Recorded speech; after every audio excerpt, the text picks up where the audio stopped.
In front of the entire office, a successful CEO turned his own engagement into a humiliating joke, putting it on the line in a chess match.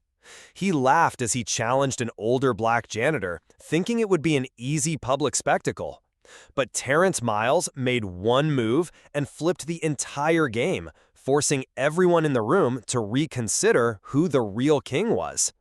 And just wait until you hear the shocking twist in this drama and how justice, in the end, came out on top. Friday mornings at Hallstrom & Co. had a rhythm. The clatter of dress shoes on polished floors, the hiss of espresso machines, and the dull murmur of ambition bouncing off glass walls. On the top floor, where sunlight poured through 12-foot windows and the air smelled like citrus-infused cleaner, the show had already begun. At the center of it all stood Nathan Hallstrom, 35, chiseled jawline, custom-tailored navy suit, the CEO. A man who never whispered because the world, in his mind, was made to listen.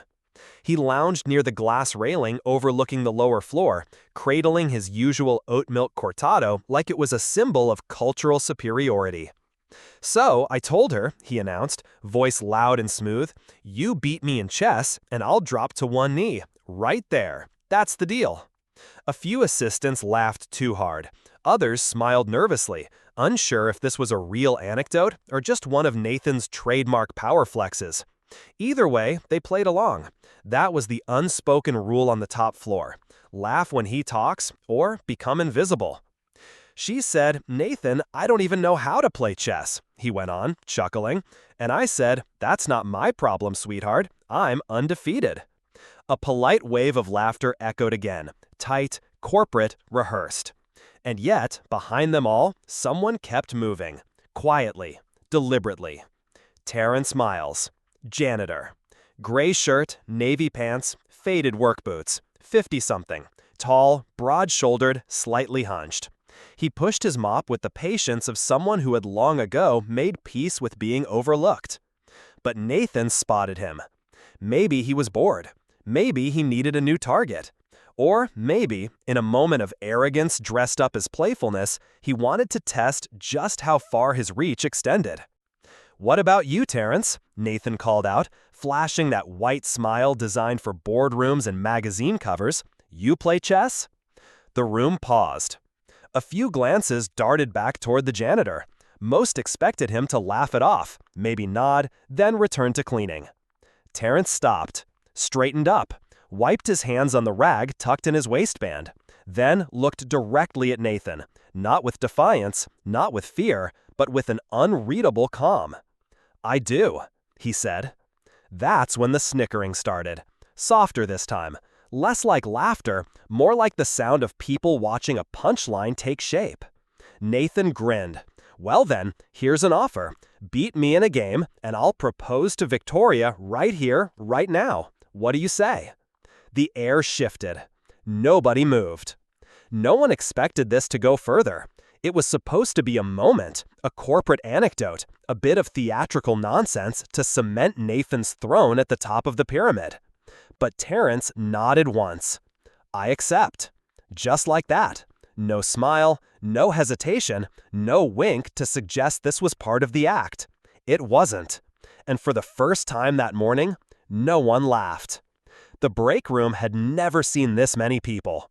They pushed chairs aside, dragged in a folding table, found an old chess set in the storage closet. Dusty, plastic, probably a leftover from some long-forgotten office wellness initiative.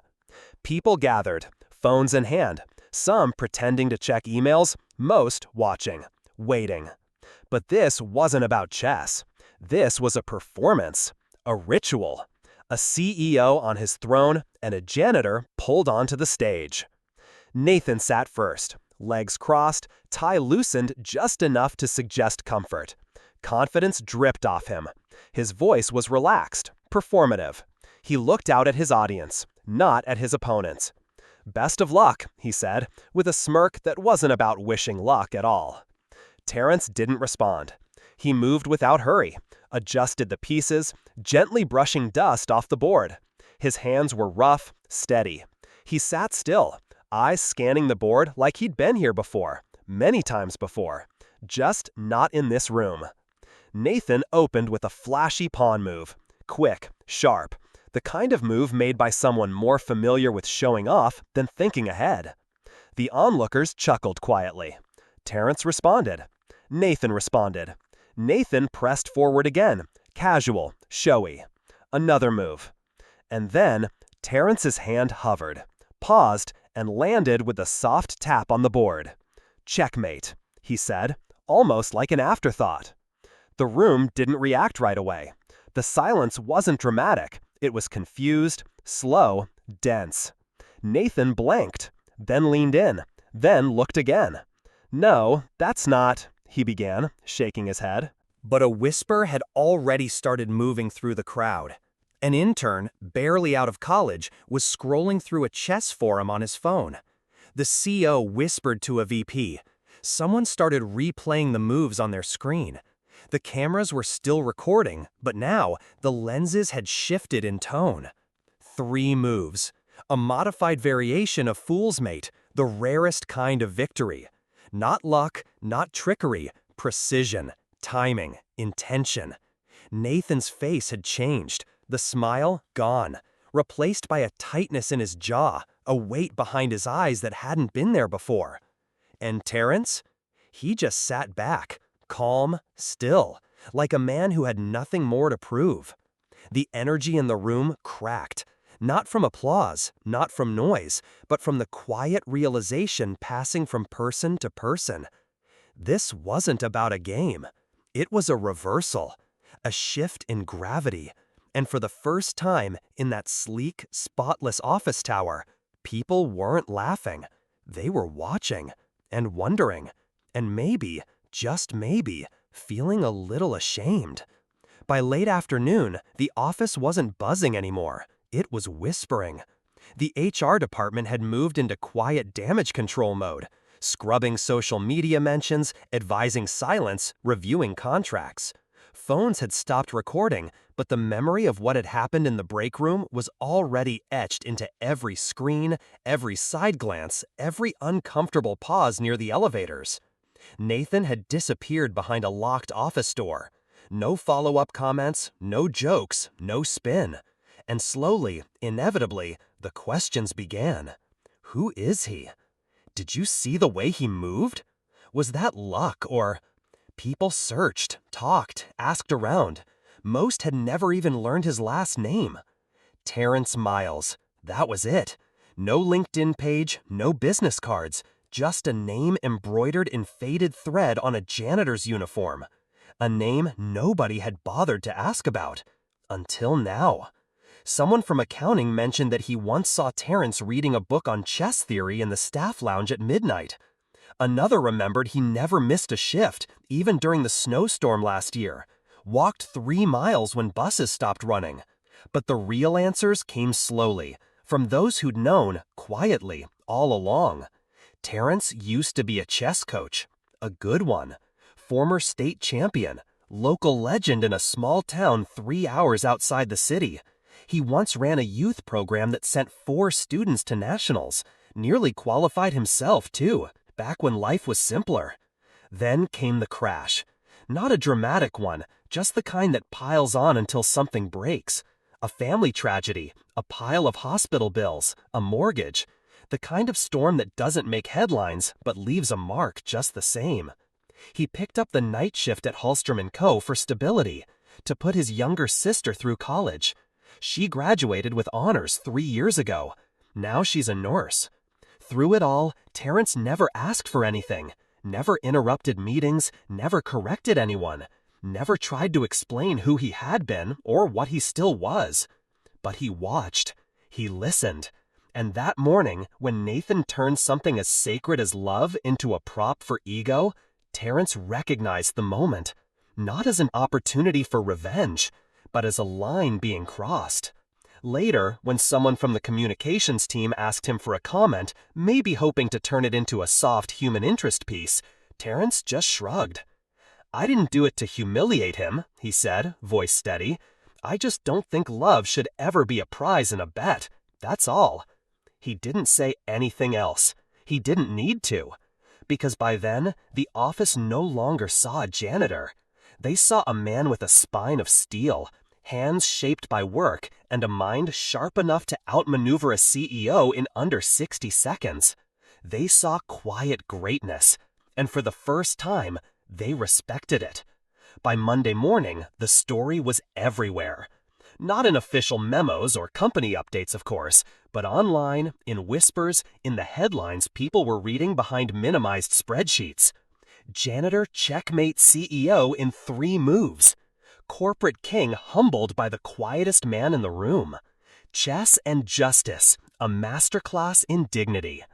The clips had been shared and reshared. Office group chats buzzed. Even the legal team, usually immune to office drama, had started making quiet calls. The board was not pleased. Not because of the chess game itself, but because of what it revealed. About tone, about culture, about leadership. Victoria Wynn didn't wait long either. She ended things with Nathan on Sunday. Privately, firmly. It wasn't the game, she reportedly told a colleague later. It was the fact that he thought I was part of the punchline. The press never heard her say it, but they didn't need to. 2 weeks later, Nathan Hallstrom was no longer CEO. The official statement cited a shift in company direction. The staff, however, didn't need translation. Everyone knew it wasn't about strategy. It was about standards. And what about Terrence? Offers came in. Speaking gigs, mentoring programs, even a national chess magazine wanted to do a feature on the man who checkmated power. He declined most of them. Instead, he accepted a modest teaching position at a community school across town, coaching chess for underprivileged kids. No cameras, no press releases, just a quiet return to what he once loved, on his own terms. When asked why he turned down the limelight, he simply said, "Some moves are meant to be seen, others just meant to matter." Back at Hallstrom & Co., things changed, slightly, but noticeably. People started remembering names, greeting staff they used to pass without a word. The break room grew quieter, but in a thoughtful way, the kind of silence that listens. Terrence still came in twice a week, not to clean, but to play, to teach, to remind. Because sometimes the most powerful move isn't loud. It doesn't come with applause or promotion. It doesn't even leave a trophy behind. Sometimes it's a simple, quiet choice made in the face of arrogance. Not for revenge, not for praise, but for principle. Final impact. This wasn't the story about chess. It was about dignity. About the man no one saw until he made the world stop and look. And about a lesson that still echoes through boardrooms, break rooms, and every room where silence is mistaken for weakness.